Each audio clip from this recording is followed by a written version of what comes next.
Ulas lanjut, kita bersama dengan Dr. Fitra Faizal Hastiadi, Ahli Ekonomi Kanan, Semul Sekuritas Indonesia. Baik Dr. Fitra, mungkin pertama sekali kalau kita nak fahami lebih mendalam apa punca utama dan adakah ini bukan masalah eksklusif di Indonesia saja dan juga berlaku di negara-negara jiran ataupun di seluruh dunia, mungkin Dr.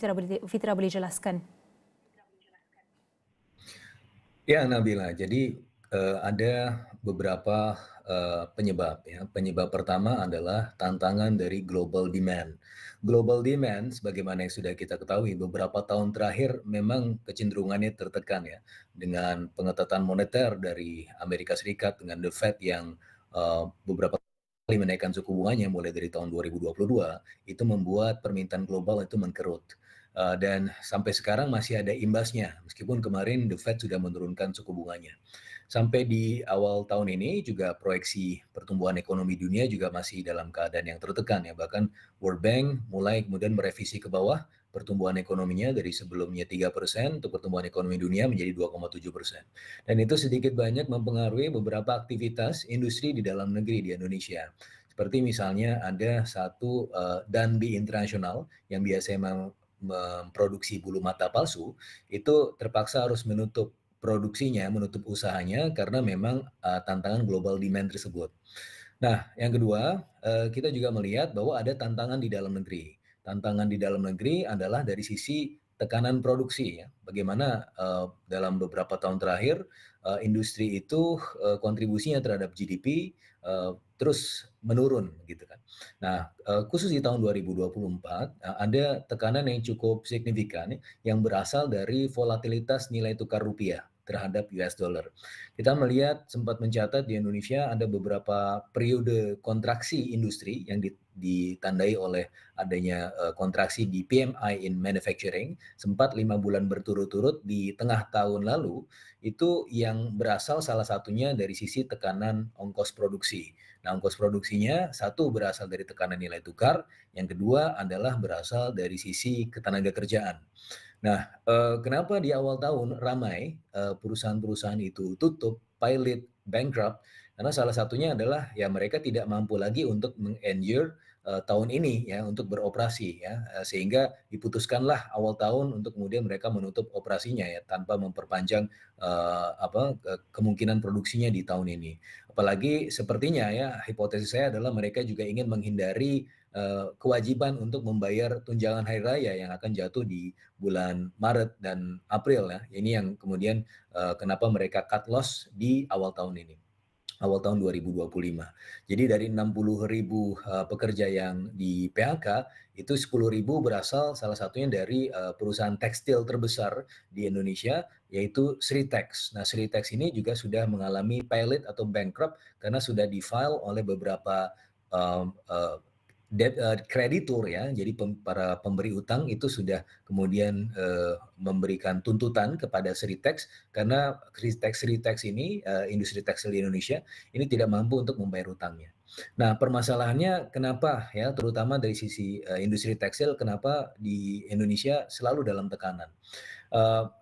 Pelajarannya adalah memang dari sisi ketenaga kerjaan. Bagaimana ketenaga kerjaan ini di Indonesia itu relatif tidak sepadan dengan peningkatan upahnya kalau kita bandingkan dengan produktivitas. Bahkan tren ini sudah mulai terjadi semenjak tahun 2007.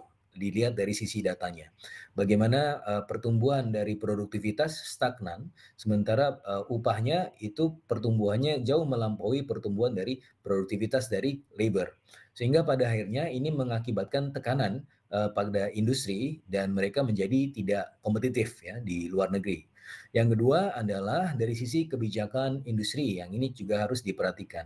Jadi ada beberapa proteksi di dalam negeri di Indonesia yang tujuannya adalah yang sebenarnya untuk membangkitkan industri dalam negeri. Tetapi ada beberapa proteksi itu yang memiliki kecenderungan yang negatif ya terhadap industri tekstil terutama. Bagaimana impor bahan baku ya untuk produk tekstil dan turunannya itu cukup tinggi tarifnya sehingga kemudian untuk mendapatkan akses input produksi tersebut menjadi relatif lebih mahal gitu kan. Nah, dari situlah kemudian kami melihat bahwa tekanan dari sisi ongkos produksi yang membesar akibat dari proteksi yang berlebihan tersebut, itu kemudian membuat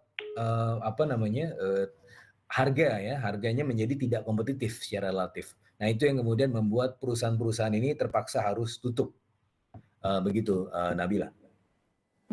Baik, seperti yang doktor kata tadi, pada waktu ini adalah berkenaan dengan peningkatan demand di peringkat global dan juga Amerika Syarikat yang menaikkan kadar faedah mereka yang memberi tekanan kepada bukan sahaja di Indonesia tapi malah dirasai juga di ekonomi Malaysia. Dan antara yang disebutkan juga oleh Dr. Fitra adalah berkenaan dengan produktiviti pekerja di Indonesia ataupun tenaga buruh di Indonesia yang lebih rendah berbanding dengan kenaikan gaji dan upah mereka, dan ini mungkin meningkatkan juga ataupun melemahkan persaingan di sana yang kalau kita lihat yang beri impak kepada terutamanya pada produk ataupun sektor tekstil lah. Kalau kita kata nak raya ni, industri tekstil itu adalah industri yang paling kita orang kata paling menjadi tumpuan, dan itu akan kita bertanyakan kembali kepada Dr. Fitra. Mungkin dengan semua faktor-faktor tadi doktor, adakah saya boleh sifatkan sebagai daya saing syarikat di Indonesia semakin sengit ataupun sebenarnya makin melemah, doktor? Ya, dari sisi itu kalau tidak ada pembenahan secara struktural dari sisi ketenaga kerjaan, maka industri akan selalu berada dalam tekanan. Apalagi dalam hal ini di sisi regional, kita juga akan menghadapi ya untuk tidak hanya Indonesia tapi ASEAN, produk-produk China yang akan masuk ya secara signifikan ke Indonesia dan ASEAN sebagai akibat dari tertutupnya jalur perdagangan China, ada potensi tertutupnya jalur perdagangan China ke Amerika Serikat. Sehingga barang-barangnya bisa jadi akan dilempar ya ke ASEAN. Dan oleh karenanya ini membuat tantangan tersendiri untuk terutama untuk industri tekstil yang sangat labor intensif. Tapi di sisi yang lain sebenarnya juga pelajarannya dari saya yang sampaikan tadi, bahwa dari sisi ongkos produksi ketika ini mampu dibuat lebih kompetitif, maka sebenarnya tidak perlu harus kemudian takut atau khawatir terhadap kompetisi yang berlebihan dengan China misalnya. Nah, sebagai padanannya di Vietnam, mereka juga di ASEAN itu mampu untuk kemudian berselancar dengan kekhawatiran tersebut, ya kekhawatiran akan adanya terjangan produk China, mereka masih bisa berkompetisi. Dan salah satunya kalau bisa belajar dari Vietnam adalah salah satunya membuka jalur input produksi ya dari sisi tarifnya tidak dibuat terlalu tinggi sehingga industri dapat memanfaatkan akses input secara murah ya tanpa harus ada constraint atau hambatan-hambatan tarif yang kemudian membuat harga produknya menjadi relatif tidak kompetitif. Nah, kemudian yang tantangan yang lain yang juga harus diselesaikan adalah bagaimana meningkatkan produktivitas dari labor. Nah, sebenarnya di awal tahun ini, pemerintah Indonesia itu sudah kemudian menaikkan upah minimum regional, minimum wage ya, 6,5%. Nah, ini sebenarnya bagus untuk kemudian purchasing power masyarakat yang sekarang memang sedang tertekan dan itu, signifikan saya rasa. Tapi di sisi yang lain ada caveat-nya, yaitu bagaimana industri harus kemudian menanggung peningkatan upah, yang mana peningkatan upah ini sebenarnya di atas pertumbuhan ekonomi dan inflasi. Nah, sehingga pada akhirnya ini juga bisa akan menekan mereka dari sisi ongkos produksi. Tapi ini sebenarnya bisa dipecahkan kalau misalnya produktivitas dari labornya itu juga bisa meningkat. Nah, permasalahannya adalah untuk meningkatkan produktivitas dari labor itu juga butuh waktu ya, tidak bisa segera. Nah, sebenarnya ada hal yang lain yang bisa dilakukan oleh pemerintah Indonesia, yaitu memberikan stimulus ya, fiscal stimulus terutama untuk industri ya, terutama industri yang memiliki target ekspor.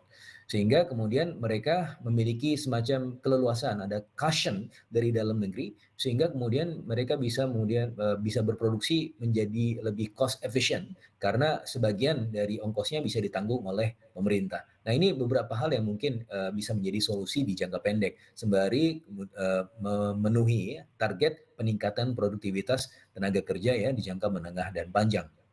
Nabila. Ya, dan di waktu kegawatan ini, Doktor, adalah kita mahu menilai dari segi kepimpinan Prabowo. Jadi adakah dasar yang mungkin kepimpinan Prabowo berkenal untuk segera atasi isu ini? Mungkin apakah antara strategi ataupun untuk mitigasi isu-isu ini, adakah beliau akan menekankan kepada keutamaan kepada syarikat tempatan dalam membangunkan sektor industri strategik ataupun beliau akan beralih kepada dasar liberasi pelaburan yang akan terus menjadi keutamaan Prabowo sendiri? Ya, ada beberapa hal yang dilakukan oleh Presiden Prabowo. Yang pertama adalah berkomunikasi, tripartit tidak hanya dengan para pekerja, tetapi juga para pengusaha, yang mana tentunya menyerap aspirasi para pengusaha untuk kemudian bisa, membuat, pengusaha ini, leluasa untuk melakukan aktivitas ekonomi, sepanjang tahun 2025 yang tentunya penuh tekanan. Nah, oleh karenanya ada beberapa solusi-solusi yang ditawarkan, salah satunya adalah kemungkinan adanya tambahan stimulus ya untuk industri, dan itu adalah sudah merupakan bagian dari stimulus package yang sudah dikeluarkan pemerintah mulai dari awal tahun. Bagaimana fiscal spending itu juga salah satunya dikhususkan untuk industri padat karya, sehingga kemudian menjadi cushion yang diharapkan bagi industri untuk terus berekspansi ya di tahun ini. Yang kedua juga, sebagaimana Nabila sampaikan tadi, bagaimana peran, foreign direct investment itu menjadi penting sekali, dan itu menjadi agenda, Presiden Prabowo semenjak 100 hari pertamanya beliau berkunjung ke 30, berkunjung 30 hari ke 9 negara dan mendapatkan komitmen investasi 19,5 billion US dollar. Salah satunya juga berkunjung ke Malaysia 2 kali ya bahkan ya, untuk kemudian mempererat hubungan regional dan juga mempererat hubungan dengan negara-negara mitra strategis. Nah, oleh karenanya ini menjadi salah satu hal ya yang bisa kemudian diusahakan. Ada dukungan domestik dari dalam negeri dan juga ada tarikan dari luar berupa investasi yang bisa menarik masuk ya ke dalam negeri Indonesia. Nah, itu yang kemudian menjadi salah satu solusi-solusi yang bisa ditawarkan ke depan.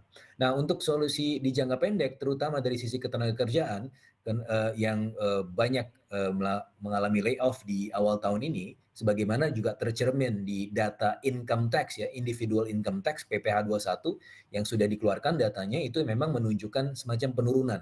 Berarti lapangan kerja di sektor formal yang berasal dari industri memang sebenarnya dalam kondisi yang tertekan. Dan oleh karenanya pemerintah juga membuka channel-channel lain, yaitu mengirim pekerja buruh migran ya, supaya mereka tetap terchannel through, tidak idle, dan bisa kemudian ditingkatkan skill dan capacity-nya sehingga kemudian bisa bermanfaat untuk mendapatkan devisa dan juga mendapatkan manfaat tentunya ya income yang lebih tinggi ya buat para pekerja migran tersebut.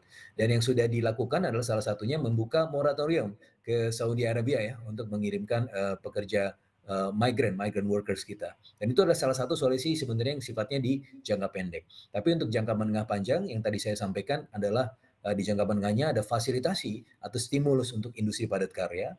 Yang kedua adalah peningkatan skill dan capacity dari para pekerjanya, ya, merujuk pada apa yang pernah terjadi di Jerman lewat Hartz Reform, yang mana ada pemulihan ya, atau kemudian usaha untuk recover skill and capacity-nya secara bertahap sehingga kemudian mereka mampu kompatibel dan fleksibel pindah antar sektor.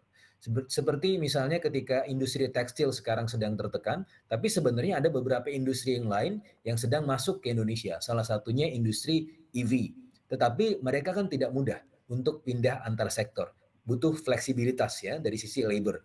Nah, oleh karenanya di sini pemerintah juga berupaya di jangka menengah panjang untuk meningkatkan kapasitas mereka dengan membuka kapasitas dari balai latihan kerja atau training center dan juga unemployment benefit sehingga mereka masih tetap bisa terjaga ya kapasitas dan daya dukung ekonominya di jangka pendek begitu Nabila.